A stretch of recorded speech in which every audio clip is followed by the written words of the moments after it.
Okay, I think we're going to get started. Good morning. Today is the third in the primer series.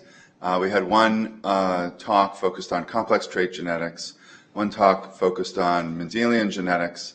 Today we're going to have a talk focused on common variant genetic association studies, and the subsequent three talks are going to focus on rare coding variant association studies of different forms.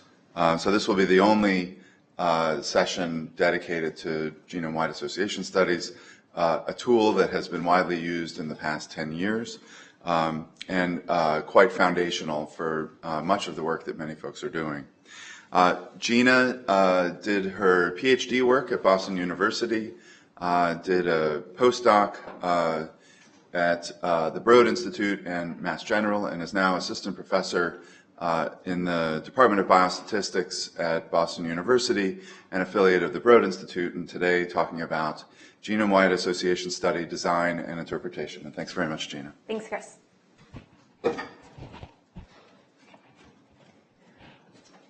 So with genome-wide association studies, we are trying to get at testing the association between phenotypic variation and genotypic variation. And this is particularly useful when looking at complex traits. So traits that have both a genetic and an environmental component. And these complex traits not only have a genetic component, but they have many genes that are contributing to the trait variability. And some of these genetic effects can be very subtle. So with genome-wide association studies, we are testing the type of genetic variation called single nucleotide polymorphisms, or SNPs. Here is a pictorial of 10 chromosomes. And you can see that for these base pairs, most of the individuals have the same exact allele. But in the middle here, there is an allele that varies among individuals, where it could be a C or a G allele. And this is a single nucleotide polymorphism. And you can see that it's a common variant. It's seen in 4 of the 10 chromosomes, so it's seen in many individuals. And this is the type of variation we're going to be testing with genome-wide association studies. GWAS are really getting at the common disease, common variant hypothesis. Here on the upper left-hand corner, you see that variants affecting Mendelian disease are considered very rare. So along the x-axis is allele frequency, and then along the y-axis is the penetrance, or the effect size of a variant. And so for Mendelian diseases here, they're very rare, driven by very rare variants of high effect. On the opposite side of the graph here is common variation with very subtle effects and low effect sizes. And this is what we're getting at with genome-wide association studies, is this type of variation down here. So genome-wide association studies have been performed for the past 10 years or so. And it really began with the HapMap project. And the goal of the HapMap project was to describe variation in the human genome for 4 common populations: those of Yoruba descent from Nigeria, individuals living in Beijing, China, individuals from Tokyo, as well as individuals from the Ceph cohort, who were of Northern and Western European descent. And so they queried a small number of these individuals for variation that varied among these individuals from these 4 population groups. And they took that variation from the HapMap project and put it onto commercial genotyping arrays that could be then genotyped in many, many individuals. And so what the goal of a GWAS is to look across these genome-wide set of SNPs for an association to a particular outcome. Now, it can be said that GWAS have been very successful in identifying regions of the genome associated with a range of disease. And this diagram was downloaded from the GWAS catalog and has been updated just last week. And it shows all the genetic association studies that have been identified by GWAS at a genome-wide significance level. And it's impressive that the GWAS catalog contains 2,554 studies performed and has identified 2,500 unique SNP trait associations. So it's been very successful in terms of identifying locations in the genome that are associated with disease. So these are the steps, the basic steps for performing a genome-wide association study. You have to think about your study design and optimally designing your study. And we're going to talk about sample collection as well as genotyping. And then one of the main steps that has been really fine-tuned within GWAS and has made GWAS so successful is robust quality control done on the data for GWAS. And then finally, after you have performed your quality control, you can go on and do the interesting part and look at the association between your trait of interest and these genetic markers across the genome. So the first you have to come up with your outcome. What are you interested in studying? And decide whether you want to, that outcome of interest should be studied as a disease case control sample where you're collecting cases and controls. For example, type 2 diabetes studies, schizophrenia studies, and obesity studies have kind of collected extremes or individuals with disease and those with not disease and performed GWAS on comparing these two groups. You can also do a GWAS on quantitative traits. I particularly work around cholesterol levels, and you can compare the distribution of a phenotype versus the allele frequency distributions. But importantly is before you embark on a GWAS, you want to make sure your trait has a heritable component and confirm that actually there's some kind of genetic effect, there's some that is contributing to the trait so that you have a ability to find genetic markers associated with that trait. So you might think, what sample size do I need to detect an effect of a certain magnitude? And this is a pretty old figure. It's from 2005, so just at the start of GWAS. And what it says is along the x-axis is the frequency of the disease susceptibility allele, and along the y-axis is the sample size required. And this was for a 80% power to detect an effect at about a 1 × 10⁻⁶ alpha level. And what you can see that is that if you want to detect smaller and smaller effects, you need larger and larger sample sizes. Here we have an odds ratio of 1.2. And actually in GWAS, we're detecting odds ratio is much smaller than that. So with an odds ratio of 1.2 and the most informative marker, so an allele frequency of about 0.5, you need about 4,000 subjects. In GWAS, we're kind of detecting effect sizes in the order of 1.02, right? So you're all the way up here and needing individuals in the tens of thousands to be able to detect such subtle effects.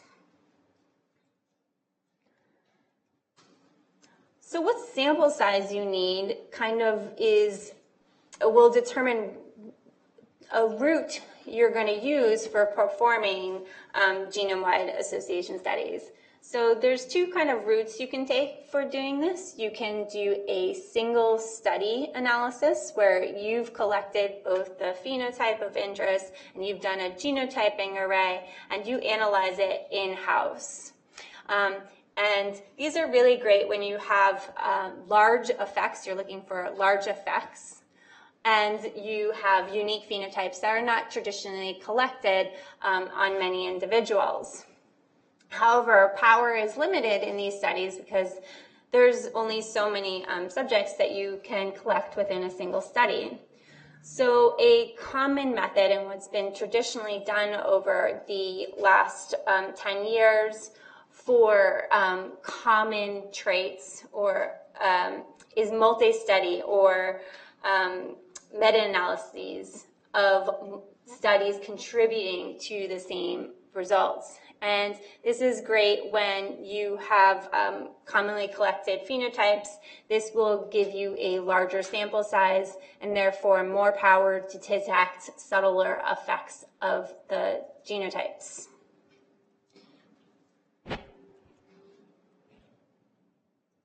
Well, that didn't come out very well. So there's over 40 genotyping arrays that have been developed in the past 10 years. This isn't showing all of them. It didn't come up right. But there's both Illumina and Affymetric chips, and they vary widely in their content. So this is going to come into play later when we talk about when you need to combine data across multiple studies, because when you have multiple studies, they might not have all the same genotyping chip done on them. So once you have the phenotype and collected and you've gotten those individuals genotyped, you have to do quality control. Because the ability to detect a true genetic association is only as good as the quality of your underlying data. And because a large number of markers are tested for association in a GWAS, even a low error rate can be detrimental to a GWAS association study. So take this example. We have 1 million markers are tested for association, which is pretty typical in a genome-wide association study. And let's assume that approximately 0.1% of those markers are poorly genotyped, and that inaccurate calling results in spurious association. Okay? So if that inaccurate calling leads to spurious association, that could mean that up to 1,000 markers might be unnecessarily taken forward for replication because of false positive associations, but it's just due to poor genotyping.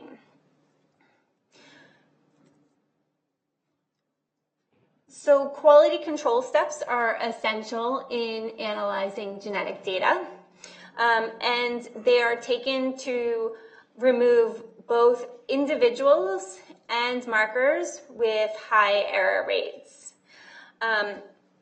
It's assumed that many thousands of individuals have been genotyped to maximize the power to detect an association. So removing a handful of individuals should really have little effect on the overall power of the study. Also, given that a very large number of markers are genotyped, the removal of a small percent of the SNPs should not markedly decrease the overall power of the study. That being said, every marker removed from a study is potentially a diseased associated loci that you're not testing.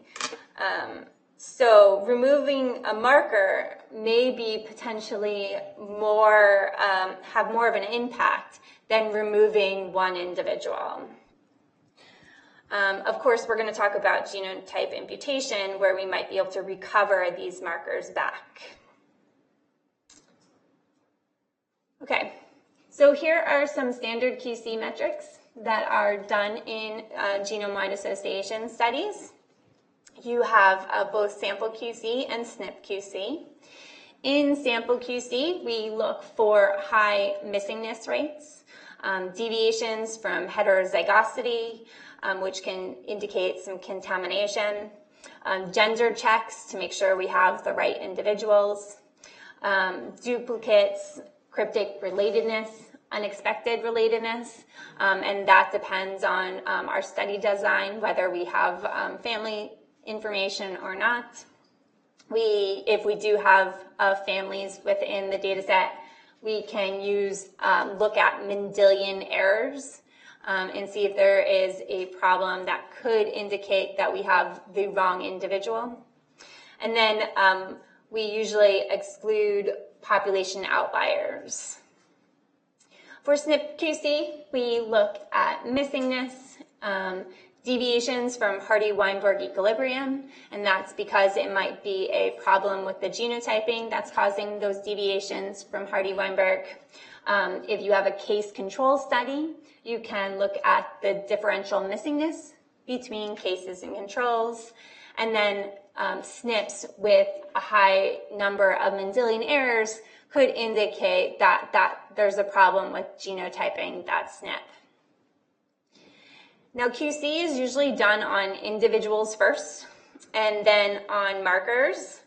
And this approach is used because there are more markers contributing to the sample level statistics than there are samples contributing to the marker level statistics. So for looking at the sample level statistics, a couple of bad markers is going to be drowned out by all the good markers and won't affect the sample level statistics as much as there's usually fewer samples than markers, so they have a higher weight in the sample level, in the SNP level statistics. Yeah? With respect to relatedness, are you looking at maybe the QC based on some kind of like annotation of who the person is, or are you just looking at the SNPs and there's very high similarity between who the people is?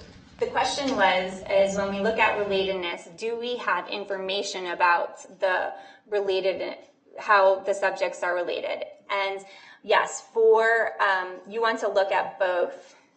If you have a family study, you would look at the expected relationships versus the observed relationships based on their genome-wide identity by state matrix. So you can compute the expected proportion of sharing of alleles and then compare that expected proportion to what you think is the case. Now, for family studies, you would compare that to a family structure.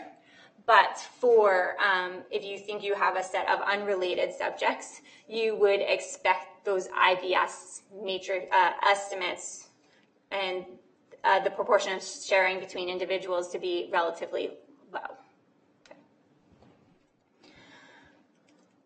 Okay, so one of the confounders of genome-wide association studies is population structure.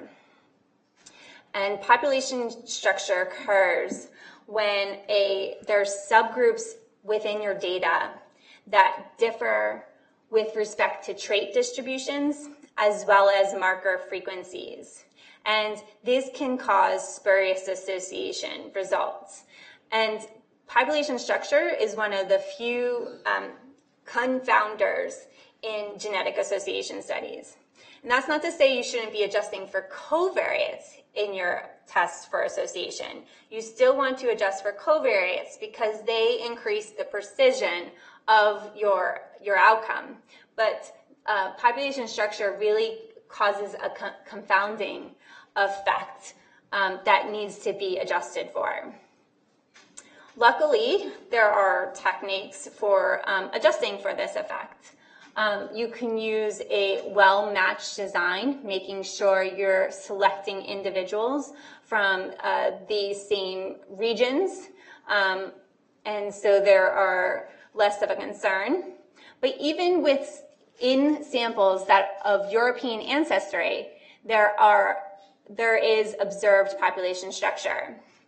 So here is a plot of a sample of all Europeans, right? And it is calculating principal components of genetic relatedness. So what principal components are is it's a aggregated score of a weighted aggregated score of independent genetic variants, right?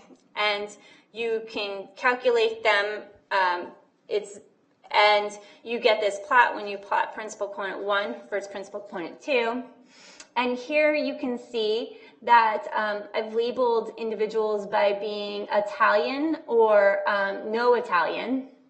And you can see that these two principal components, which is a weighted score of SNPs, is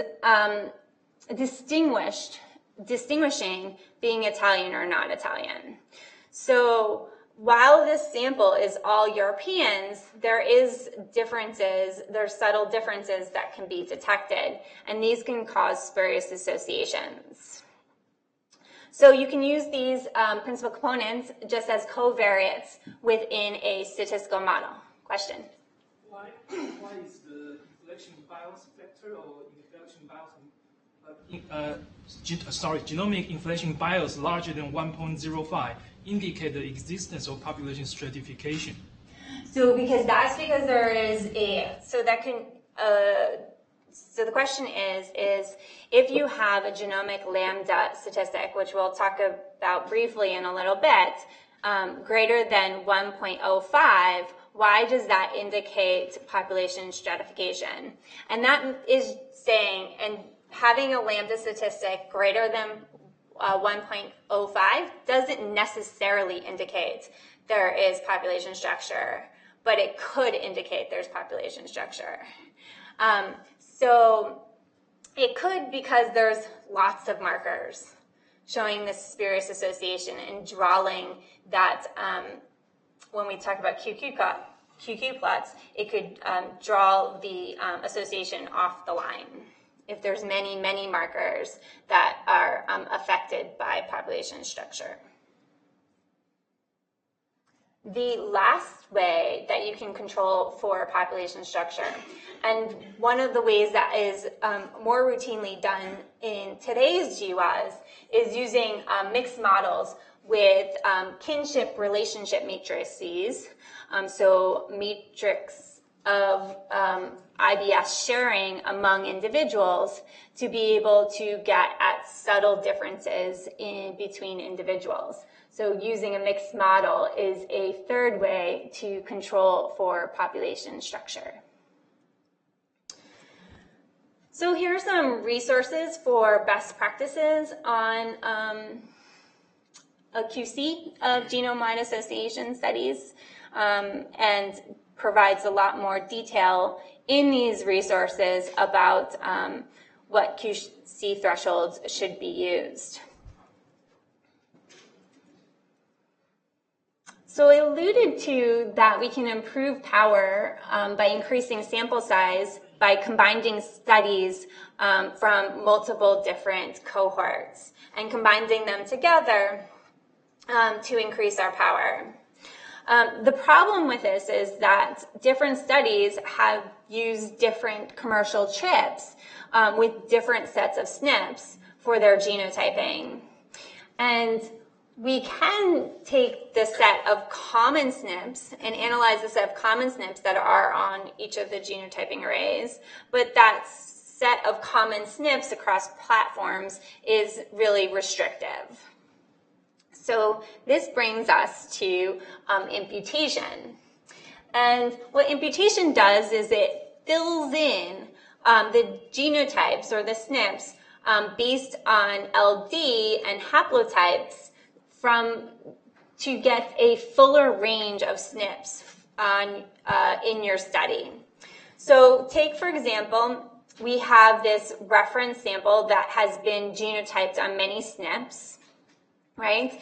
And then we have our sample from a commercial array that has a proportion of those SNPs. So what we can do is use imputation software to be able to fill in these missing SNPs based on the reference haplotype and leveraging LD between the SNPs. Okay. So the imputation panels that we have used over the last 10 years started with HapMap, was the original backbone for imputation to be able to fill in missing SNPs. And that, was, the goal was to find variation greater than 5% in those 4 collected sample groups. Then around 2008, 1,000 genomes came along. 1,000 genomes is actually 2,500 individuals, so it's a much larger set of individuals than HapMap. HapMap had, for Europeans, it had 30 trios, and so that gave 120 independent chromosomes to form the backbone. So you really could only get at very common variation. When we went to 1,000 genomes, you could go a little further down the allele frequency thresholds and get down to approximately 1% or so variation imputed well, because you had more copies seen in the reference. And then today, if you were to do imputation today, you would go to the Haplotype Reference Consortium. And the Haplotype Reference Consortium has leveraged all the sequencing studies that have been performed over the last couple of years and aggregated that data to create a new reference panel of haplotypes to use as the backbone of your imputation. And the Haplotype Reference Consortium has approximately 60,000 haplotypes available. And you can go down to a minor allele frequency or a minor allele count of approximately 5. So as you go down this page, you increase the sample or the number of haplotypes used for the backbone, as well as the allele frequency that you can impute the variance to. So here, there's multiple imputation software that could be used to go from one of these panels to impute those SNPs into your samples that have a chip already genotyped. And I'm not going to comment on them. Once you do the imputation, you get post-imputation measures of quality. So you don't want to keep all your variants. Some of the SNPs that are imputed aren't going to be imputed well. So if you have a imputation quality score close to 1, that means you're good, that you've gotten good imputation quality, and you can move on to analyzing those SNPs. However, sometimes it doesn't work. It could be in LD poor regions, and so imputation quality can be lower, and we exclude SNPs that have low imputation quality. So once you've done imputation and excluded variants that have poor imputation quality, you can readily combine information across studies. And here I show two different studies. One was done on an Affymetrix chip and one was done on an Illumina chip. And you can see that if we tried to look at the overlap of SNPs between the two chips, there is a very small overlap between the two. But after imputation was applied to fill in missing SNPs based on the haplotypes, you can see that there is a overlap of the SNPs between the two and many more variants that can be analyzed in the combined study. So after we do quality control and imputation, we can move to the exciting part where you want to be and do analyses. So basically with genome-wide association studies, we are doing simple linear regression, or where we're comparing the trait value between two groups, and we're doing this over just a massive number of SNPs. So basically, we're looking at a simple model here where we have xi is equal to 1 if individual I has the A allele at SNP I, and trait, and you're regressing this SNP on a trait for that individual. And basically, you are testing the difference in the mean trait value for individuals that carry the A allele versus those who do not carry the A allele. So I just described simple linear regression, but for quantitative traits, we're comparing each marker, the trend in the trait to the trend in the genotypes, and we can use linear regression and we can adjust for covariates and that linear regression. For case control studies, or any dichotomous outcome, you're comparing the marker frequency in cases to the marker frequency in controls, and there's a couple different tests you can do depending on your counts and ultimately your research question. And you want to make sure you control for possible covariates. A lot of times we control for age and sex.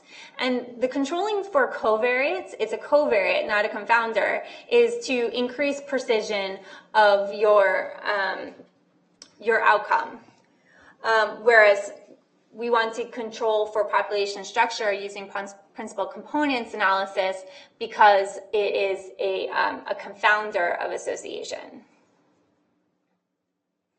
So basically, our null hypothesis is there's no association between SNP I and the outcome. So we're testing beta is equal to 0 versus the alternative that our beta estimate from the regression is not equal to 0. We get effect sizes. So we're looking at how much of an effect does the genotype have on the outcome, standard errors, and p-values. And so you're getting a effect size, a standard error, and a p-value for each of the 100,000 to 2.5 million SNPs, right, in your GWAS. So you're testing each of those SNPs individually against the outcome. Now, we might see a significant result for many reasons. We might see a significant result because there is an actual effect of that SNP on the outcome. But we also might see a significant result because of just chance, some bias in our data, or unadjusted confounding. So we use statistical tests to determine whether our observed difference between groups is likely due to chance. And we rely on the p-value, which is the probability of the observed result or something more extreme, given that the null hypothesis is true. And if this probability of the event is small enough, We say that the difference is simply not due to chance, and we have an actual effect. And we can call the result statistically significant. And a point to note is that we never accept the null hypothesis. We just fail to reject it because we might not have enough evidence or power to accept. We never accept the null hypothesis. So you might ask yourself, what's small enough, right? We're testing many, many variants across the genome for association to a trait. So the simplest way is to adjust your overall alpha level for the number of tests you're performing. And so we do that. Traditionally, it's with what's a Bonferroni correction, where you divide your overall alpha level by the number of comparisons, and so you get a new alpha level, and you compare your p-values that have been generated to this new alpha level. In GWAS, we have a threshold of significance of approximately 5 times 10 to the negative 8th, and that accounts for approximately 1 million independent tests that have been understood to be within common variation within European population. So that's very key. We're looking, this number of 5 times 10 to the negative 8th is really for common variation in Europeans. If you have a sample that is of another ancestry, you might have more independent variants, and therefore your level of significance should actually be lower. So there's 2 ways, coming back to combining data across multiple studies. There are 2 ways to combine data across multiple studies. You can do a combined analysis, where you take the individual raw level data from each of the contributing cohorts and create a huge data set with all the data together and do the analysis that way. But this is often not feasible because of patient confidentiality and being able to share data across institutions. So a common approach in genome-wide association studies is doing meta-analysis, where you generate the association statistics within each study, and then you combine those test statistics across studies using meta-analysis. So the most popular type of meta-analysis is inverse variance-weighted meta-analysis, also called fixed effects meta-analysis. It's been implemented in many software for doing these tests across all the variants in the genome. And it's a weighted average of the effect sizes from each study, taking the precision of the effect into consideration, so that larger studies are given more weight and smaller studies are given less weight. And these weights are proportional to inversely proportional to the standard error, which has your sample size within your standard error. Just some equations. Here you have the effect sizes of each study, the standard errors within each of the case studies. You can then get a weight for the case study and get a pooled effect estimate across each of the studies and a pooled standard error across all of the studies. And then you can meta-analyze. You can get a meta-analyzed z-value by taking that pooled effect size divided by the pooled standard error to get a z-score, and then convert that to a p-value for your meta-analysis, which is distributed as a normal distribution under the null, the z. Here is some best practices for using imputation-driven meta-analysis that provides a lot more details on how to operationalize this. So whether you've done a single study or whether you've done this meta-analysis, right? You have a lot of association statistics that you need to look through and understand. And so two different plots are traditionally created to be able to summarize the many, many tests that are done within a genome-wide association study. The first is the QQ plot, or Quantile-Quantile plot, which gives a visualization of the overall distribution of p-values. What you have is the expected chi-square statistic on the x-axis and the observed chi-square statistic on the y-axis. And under the null hypothesis, you would expect this to follow the 45-degree line. And actually, this expected is the expected minus log 10 p-value, and the observed minus log 10 p-value. You would expect these to follow along the line under the null hypothesis. And when they do, you can think that you have no unaccounted for confounding or issues with the association statistics. This is the genomic control lambda value, which is the median chi-square statistic divided by the expected chi-square statistic. And that is really all the way getting at the bulk of the distribution. The most points you have on this graph are lying right over here, because your p-values are normally distributed, or uniformly distributed between 0 and 1, right? You should have a uniform distribution. And so if this is plotting the minus log 10 p-values, that means the majority of those points are right down in this lower piece of the QQ plot. And the lambda value is getting at what the median of this distribution looks like. We expect this lambda value to be close to 1. It's really dependent, though, on sample size.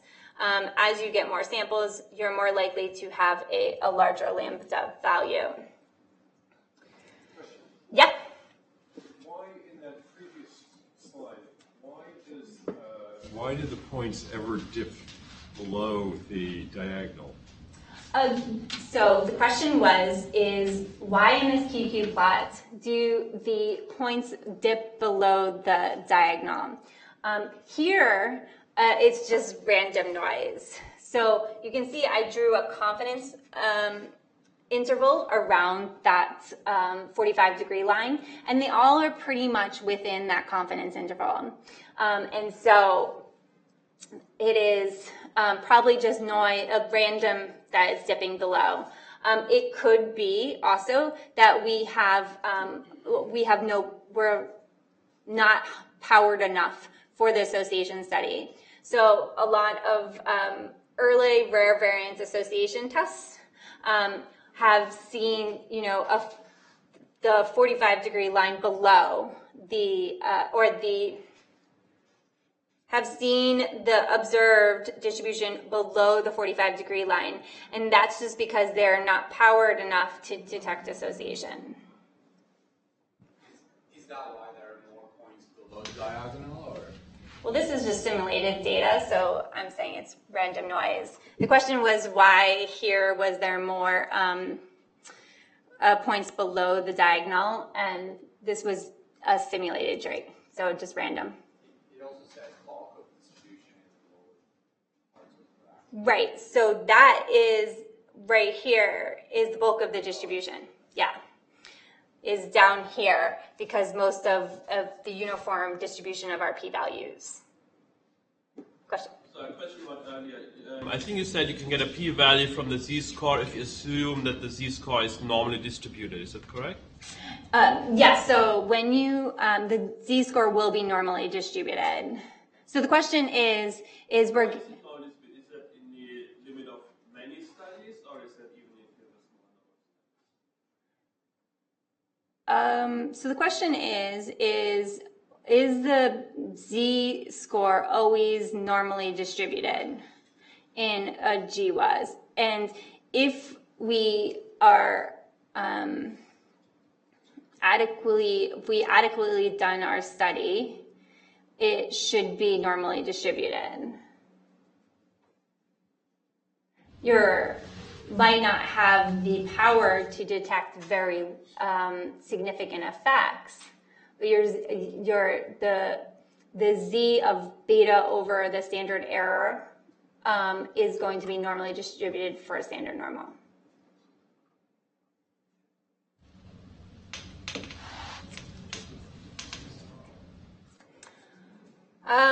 So you can have inflation in your test statistics, and you see that on your QQ plots. So here I simulated some inflation, and you can see that the QQ plots, the observed deviates from the line pretty early. And so this could be because there's population structure that's not accounted for, some unrelatedness that's unaccounted for, some technical bias, or poor quality genotypes. But when you see a QQ plots that is deviating from the line, it indicates that there is a problem with your GWAS, in particular when it's deviating from the line early on. Okay, so let's take a real example of these QQ plots. Here is from a study of LDL cholesterol, and here you see this is all the SNPs, right? Here's my line, right, down here. The 45-degree line is all the way down here. You can't even see it. And that's because we have really significant results here. We're getting p-values at 10 to the negative 600th. So highly significant. But we have known variation that we know is associated with LDL cholesterol. And so if we zoom in on the lower part of the distribution, you can see that at this lower end of the distribution that the observed values are following the 45-degree line. And that what we have up here is true associations. Okay. Sorry, what's the green versus the blue? The green is genome-wide significant loci removed. So when we remove things we've already found, we find that it's behaving pretty normally. But this is including variants that have been shown to be genome-wide significant. Here is the second way we summarize the gross distribution of p-values. Here's for LDL cholesterol. It's called Manhattan plot because it looks supposed to look like the skyline of Manhattan. And what you see are peaks where we have associated loci. And we have the peaks and multiple, each of the points on this graph is an individual p-value. It's an individual association. And the peaks give you, so this peak here on chromosome 5 gives you a bunch of variants that are looking like they're associated with LDL cholesterol. And this is because of the LD, right? So the top variant here is in LD with this next variant, and there's decay of LD as you go down this line, and so you would expect to see this in a genome-wide association study, especially when you have imputed data. You want to not see just a single point sitting up here and showing significance. If I just have a single point up here, it indicates that there might be a problem with that association because it's saying this SNP is associated, but nothing in LD with that SNP is associated. So something to be cautious of. You can really dive down into particular regions with regional association plots. So this is done with locus zoom, a software tool. You can Google it. But it will take your genome-wide association results and look at a particular locus you're interested in. And here I'm plotting the sort 1 locus, which has been robustly associated with LDL cholesterol. And what I can see here is it's using LD information, publicly available LD information. So from those imputation resources, it's getting LD information. And you can see that my top variant here is highly correlated. It's got the reds and orange and greens, is highly correlated with the other SNPs in the region, indicating this is probably one SNP that's really associated in the region, and these other SNPs that are showing associations are just in LD with that top variant. On the other hand, this is a regional association plot of the CETP region, and here you can see that there are some variants here that are highly significant, but do not look like they are correlated with the top variant, indicating that there might be multiple signals in this region. And you would want to do some fine mapping or conditional analyses to get at the multiple signals within this region. A key point is that association is not causation, okay, to take away from these GWAS association studies. The variants or the SNPs that we're analyzing can have a functional effect on the trait. They could cause an amino acid change. They can change expression of a gene or be involved in the regulation of the gene.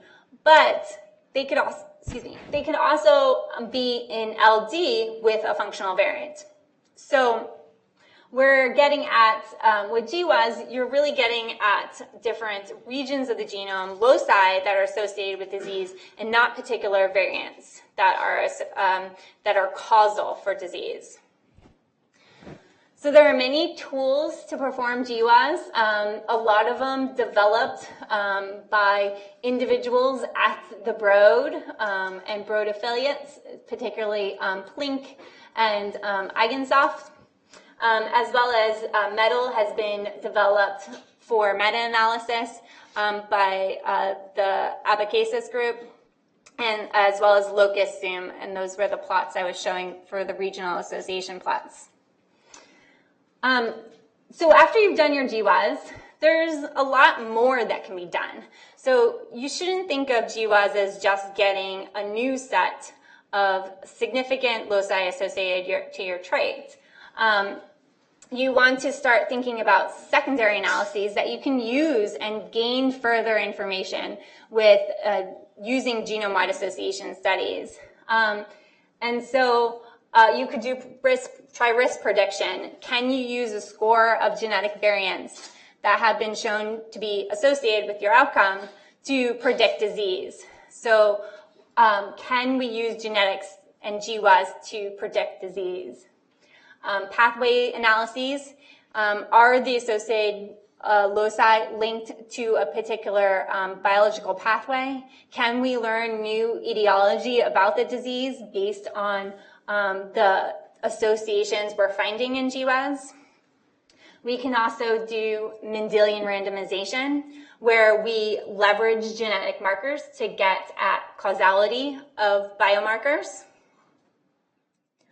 Other secondary analyses include estimating the variance explained by sets of SNPs, and this is done through the GCTA software. Now that many GWAS have been performed across a wide range of phenotypes, you can look at pleiotropy. Does a SNP relate to multiple traits? You could fine map your genome-wide association regions to get at the independent SNPs within a locus. And then LD score has been a technique also developed by individuals at the Broad to be able to distinguish between confounding and polygenicity in genome-wide association studies. And this has been a good tool when you have increasing sample sizes in the GWAS that are being performed now for common diseases. So in summary, GWAS have been successful at locating regions of the genome with associations to complex traits. Many of the loci are non-coding with no gene function and need to be further investigated through functional studies and follow-up. And I think there's more genetic variance to be found. As we grow in sample size, we're getting at more significant genome-wide association signals. They just happen to be of a lower effect size. And it will be, we can really leverage non-European individuals. Most GWAS have been done in European individuals, and non-European individuals will gain us additional information. So that's all I have for today. Thank you very much.